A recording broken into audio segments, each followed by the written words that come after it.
I'm finally ready to tell this story, but I just don't want to fall apart while trying to remember everything. Because my life is so intense. That's why I have such intense emotions when I'm feeling frustrated. It is like radioactivity, and there's something exploding inside me, and it's creating all this energy, but you can't get it out of you. So when you're 17, you start cutting, and then you can't stop the chaos in your home, the yelling, the screaming, the abuse, physical, emotional, mental, psychological. The abuse was sadistic, so I was creating this ball of just sadness, resentment, anger, chaos, self-hatred, suicide. I hated myself unconditionally because the message I got from home was that I was the other, and home life became so difficult that all my feelings, my bad feelings, would go to my arms in the form of an energy,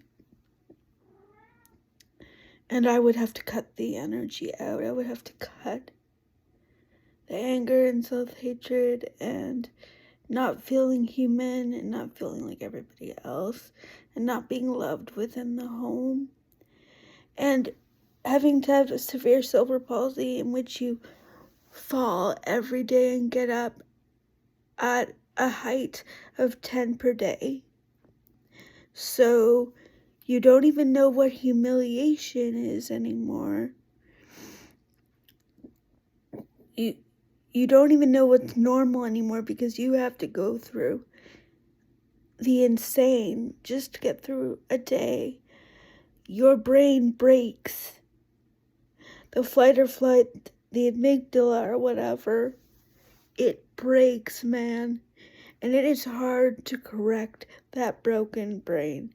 So you are constantly having an episode.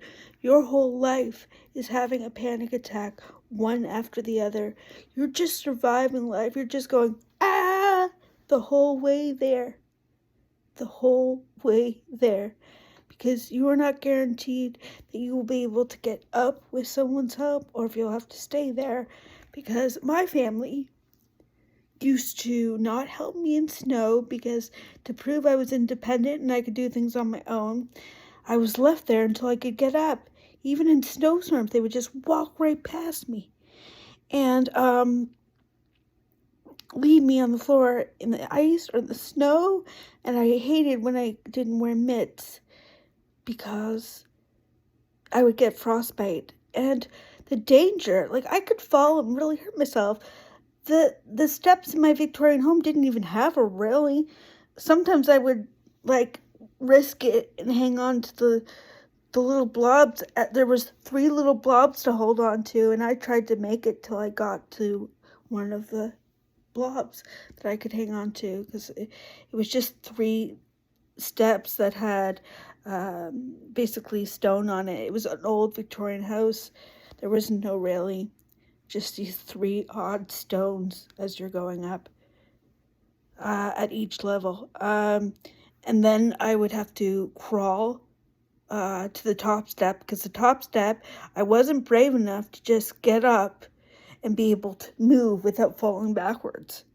So I had to crawl on the floor and crawl to the door and get up using the door and the force of the door beside me. Like, my life started just being deserted and thrown out there, and you're given hope that you can survive every situation your family puts you into.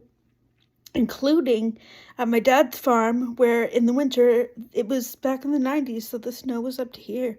I'd be up to it in my knees or worse, falling over and over and over again. But my dog, Fence, would not let me go inside without his help. He would stay beside me, directly beside me, and I would use his back to get up. Lord help him, he was so old, but he did it to the very end. And so I would fall and get up and use his back to get up. And then I would have to grab his fur and grab him to walk all the way through and walk up the stairs to my father's farm. But to them, leaving me out there for 15 minutes, 30 minutes, an hour was of no consequence. They didn't even notice. And they had gone inside and they were going to go about their day. I was never an afterthought. And so, such severe cruelty gave me complex PTSD. And because I have cerebral palsy and walking is a very dangerous thing to do, I have trauma from that. So I'm always having anxiety. So I have to take an anti-anxiety medication, essentially a benzosone, to calm down my brain so I'm able to make it through the day.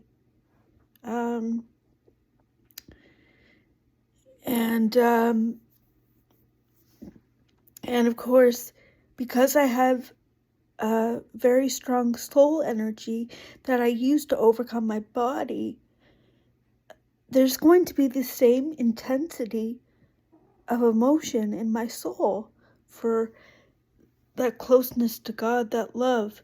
The opposite of all those feelings and going to that dark place where you feel like God doesn't love you, you're not a human, and you hate.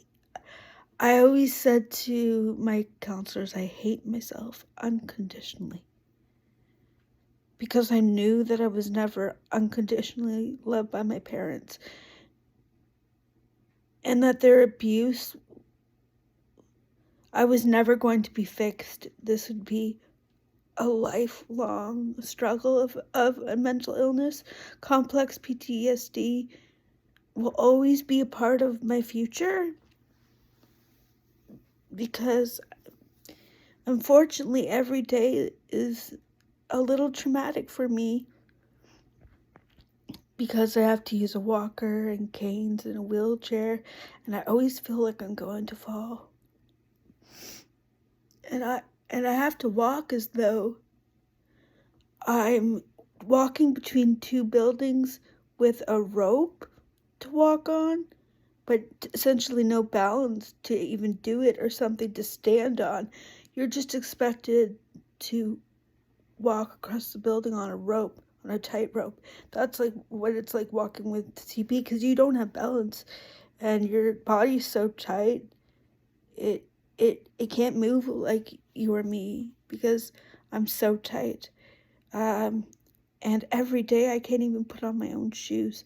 So I need people here to do simple things for me, because everything's so exhausting and impossible. Because I got an infection a year ago that's already happened 4 times, and I've survived. I got an infection so bad that by the time I got there, I was blind and delirious, because I've had so many bad experiences going into the hospital that I didn't believe they would believe that I was sick, because I was so used to being turned down and told, just take this antibiotic and go home. Just take this antibiotic and go home. No, I'm not going to hospitalize you. And so I knew their look of disdain when I would use an ambulance, when they thought I could easily get there by myself. But when I'm sick, I can't walk at all. And they didn't even treat me with that dignity when I finally got out of the hospital after 2 months. They failed to treat my urinary tract infection, and I was failure to thrive, which means I couldn't walk or even get to the toilet by myself or even stand for 2 seconds. I couldn't do anything. It was over. It was either I get my life back or I go into assisted living. And my family did nothing but yell at me, criticize me, and scream at me because I know it was not within their realm to know how to help me. The last 4 times that I nearly died from being septic, my family wasn't there. But at the last one, they were, because they knew this is the one that had nearly killed me. And then I struggled with a UTI for 3 months afterwards because, of course, they never really treated the UTI. They discharged me incontinent and with a severe urinary tract infection, because that's how great they are. Yeah, and so this is my life with cerebral palsy, and middle-aged as well. If you have a disability, you're aging 10 times more, okay? Especially when it comes to your body. I have an old man's body, and I'm only 37 years old. And every day I'm bloody well panicking. And I'm thinking, this is not possible. I can't do this anymore, God. But I must go on because I'm still alive. I'm still here. A PSW once told me, I don't know how you live this life. If I had gone through what you're going through, or if I'm going through what you're going through now, I would have already committed suicide. She said that to me almost every day. I don't know how you can live this life. I couldn't. How was that supposed to help me? I was more determined than ever that this was a situation that couldn't be recovered from, and I was never going to get my life back or my abilities back. And this was always going to be my reality. And my life is not possible anymore. But a year later, and I'm stronger than I was before I got sick because I'm doing the physical therapy necessary to be okay. Just know that you're stronger than you realize. You really are. You are capable of anything. It's almost as if you are godlike, because it's amazing the things I'm able to accomplish. I shouldn't be here. I should be dead from an infection 5 times over. But I fought to live every time, and I fought for my body and my health. And over this channel, I'm going to teach you how positive thoughts and higher vibrations create that reality. Because you only need 3 things to change to transcend your body, life, and to live in the flow of things, in the now, in the present, is to have the right thought, mind, and environment.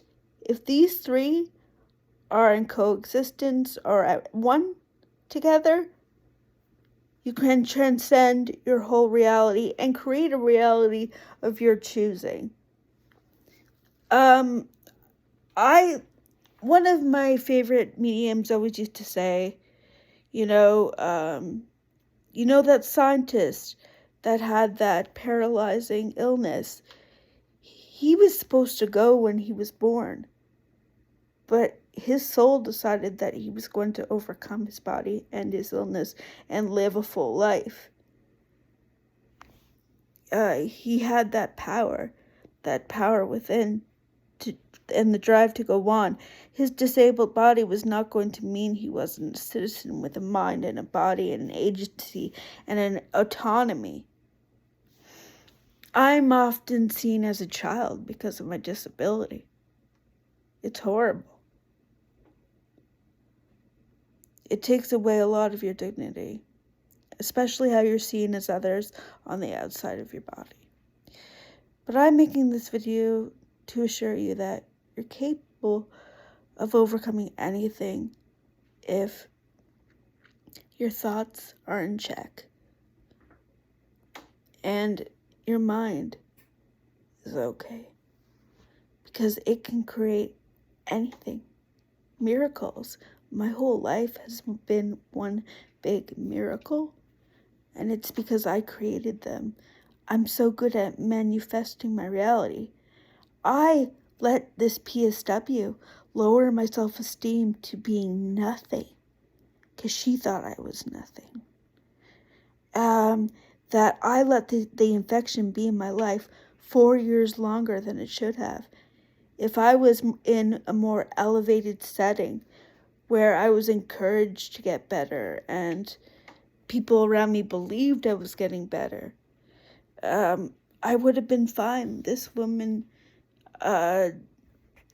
was like a demon in my life, and it was really hard to overcome because I believed I was nothing and that I should get euthanasia. I'm going to talk about it. I know my life is very hard for people to hear, and the topics discussed are very taboo. But I thought my life had no value and that I didn't deserve to live this way or to suffer this way.